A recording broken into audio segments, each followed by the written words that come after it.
자, 이번 시간부터 공부하실 부분이 이제 제 4과목이죠. 전공 과목이 소방 전기 시설의 구조 및 원리라고 하는 과목인데, 사실 지금부터 공부하실 과목이 소방 시설이라고 하는 것들이 있습니다. 우리 법규 때 공부하셨죠, 그죠?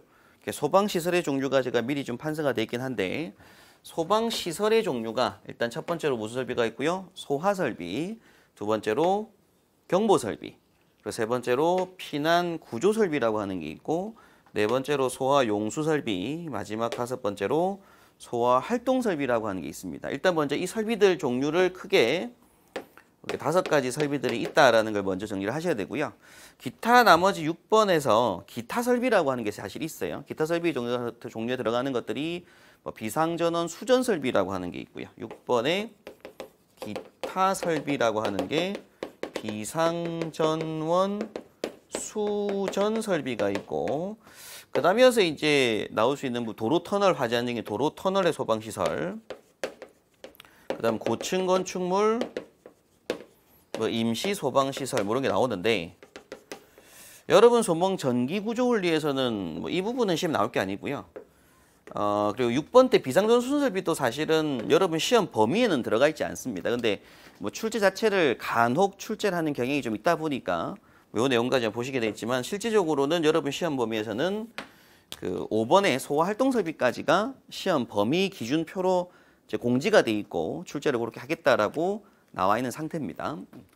그 중에서 소화 설비, 경보 설비, 피난 구조, 소화 용수, 소화 활동 설비 중에서 여러분께서 이제 시험 치시게 될 과목은 소방 전기 설비로서, 소화 설비는 여러분 시험에 사실 나오는 범위가 아니고요. 그러니까 지금 소화기구나 자동차 설치 기준 시험에 나올 범위는 아니고, 경보 설비.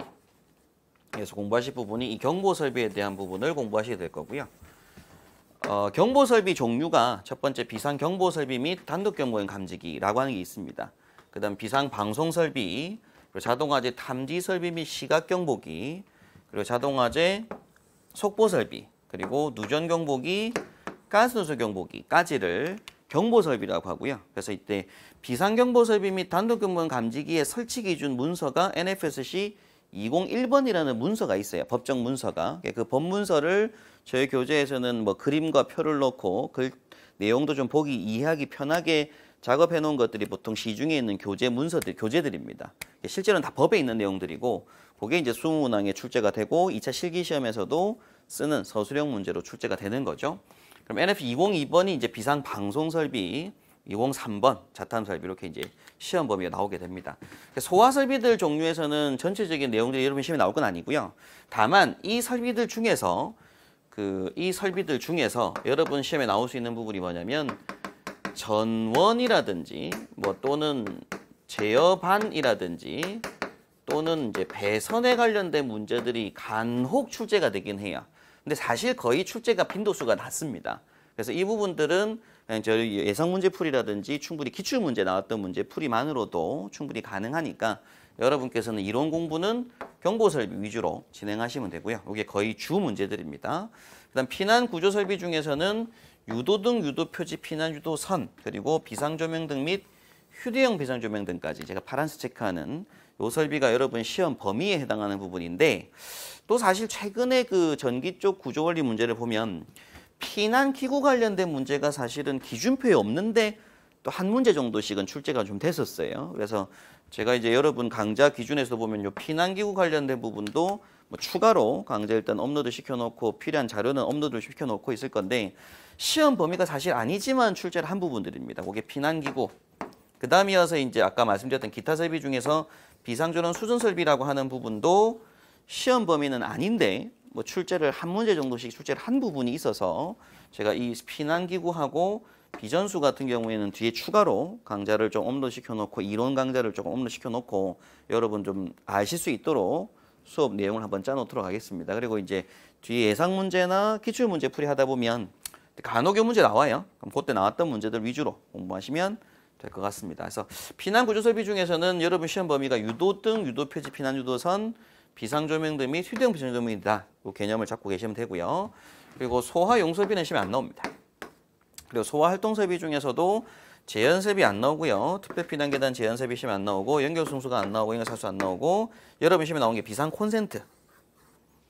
목차에 있죠, 그죠? 비상 콘센트하고 무선 통신 보조 설비까지. 그래서 요 설비까지가 전기구조 원리 시험 범위입니다. 연소방지 시험 안 나오고요. 시험 범위량이 굉장히 좀 작은 편이긴 해요. 소방 전기 쪽 시험 범위 양이 굉장히 작고, 그래서 암기할 분량 자체가 사실은 기계 쪽 분량의 한 3분의 1 정도 양밖에 안 됩니다. 실제 분량 자체가.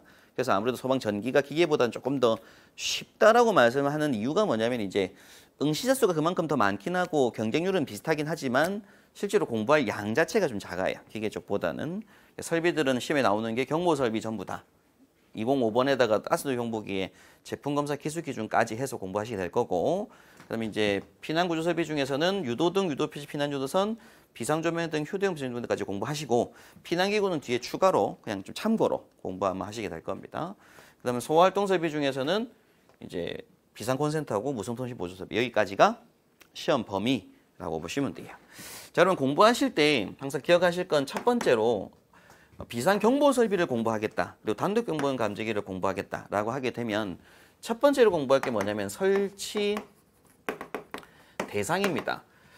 최근에는 이 설치 대상 문제가 원래는 법규 문제인데 구조원리 과목에서도 지금 한 문제 정도씩 계속 나오고 있어요. 그래서 다음 보기 중 단독 경보용 감지기 설치 대상으로 옳지 않은 것은, 이런 문제가 한 문제 정도씩은 구조원리 과목에서도 시험에 나오고 있다 보니까 일단 설치 대상은 알고 계셔야 되고요.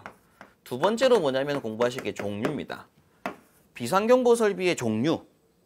단독 경보용 감지기는 어차피 종류가 없이 하나라서 크게 의미는 없지만, 비상방송설비, 자턴 설비 같은 경우에 이걸 그 설비들의 종류를 먼저 좀 알고 계셔야 되고요. 그럼 세 번째로 공부하실 게 이제 구성 요소입니다. 이게 제일 중요한 부분이, 핵심 부분이긴 한데, 자탐 설비를 구성하는 요소라고 하게 되면, 자탐 설비의 종류는 일단 크게 뭐 P형, R형 뭐 이런 얘기를 하고요. 구성 요소 했을 때 P형 했을 때 구성 요소가 있고 R형의 구성 요소가 있습니다. 그래서 구성 요소 수신기, 뭐 중계기, 감지기, 발신기, 배선, 전원이라고 하는 이런 구성 요소들을 먼저 정리하셔야 되고, 네 번째로 공부하실 게 뭐냐면 동작 원리입니다. 동작 순서라고도 하죠. 화재가 났을 때 어떤 순서대로 동작하는지에 대한 원리 공부를 먼저 진행을 하셔야 돼요. 그 다음 마지막으로 공부하실 게 이제 설치 기준입니다. 설치 기준. 이 설치 기준이라고 하는 게 결국 구성 요소별로, 그래서 뭐 수신기 설치 기준, 감지기 설치 기준이 있는 것처럼 각 구성 요소별로의 설치 기준까지가 여러분 시험에 나오는 문제다라고 보시면 돼요. 그래서 이제 앞으로 이제 비상 경보 설비부터 공부 진행을 하실 겁니다. 전기 쪽은 제일 첫 번째 설비가 비상 경보 설비이기 때문에 비상 경보 설비 설치 기준, 단독 경보 설치 기준, 뭐 자탐 설비 설치 기준을 공부를 순서대로 하시게 될 건데, 공부량이 일단 굉장히 작은 양이긴 해요. 근데 이걸 집중적으로 하셔가지고 최대한 거의 만점 가깝게 수능 문항을 다 맞출 수 있게끔 준비를 하시는 게 맞고요. 그래야 전기 쪽 실기 시험 문제가 좀 더 쉬워집니다.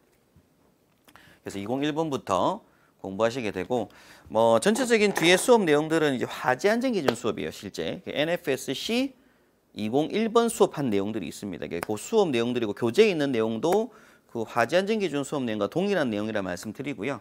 그래서 구조원리 과목은 결국 화재 안전 기준을 그림과 문자나 혹은 뭐 표를 이용해서 보기 편하게 만들어 놓은 게 시중에 있던 구조원리 교재라고 말씀 좀 드리고, 실제로는 화재 안전 기준 원문 공부를 원래는 좀 하셔야 될 부분이어서 저희 교재에서는 일단 화재 안전 기준을 설명드리는 내용으로 아마 강의 진행을 좀 하게 될 겁니다. 그래서 일단 이 내용들을 하시면 당연히 그 전공 과목 수문항은 좀 많이 마실 수가 있고요. 거의 만점 가깝게. 그리고 실기 때 이 공부가 좀 기초가 되어서 암기 문제를 좀 진행할 수 있도록 체크를 하셔야 될 것 같아요. 전체 소방시설을 먼저 아시고, 그중에서 이번 전기 쪽에서 먼저 시험 범위에 나오는 설비들을 먼저 암기하시고요. 그럼 각 설비별로 이제 공부를 진행할 때 설치 대상, 종류, 구성 요소, 동작 원리, 그리고 설치 기준을 좀 공부하겠다, 이런 생각 가지고 공부하시게 되면 충분히 좋은 결과 있으실 거라고 봅니다. 그래서 이제 앞으로 다음 시간부터 이제 경보 설비 NFC 201번부터 공부하시는 시간 갖도록 하겠습니다.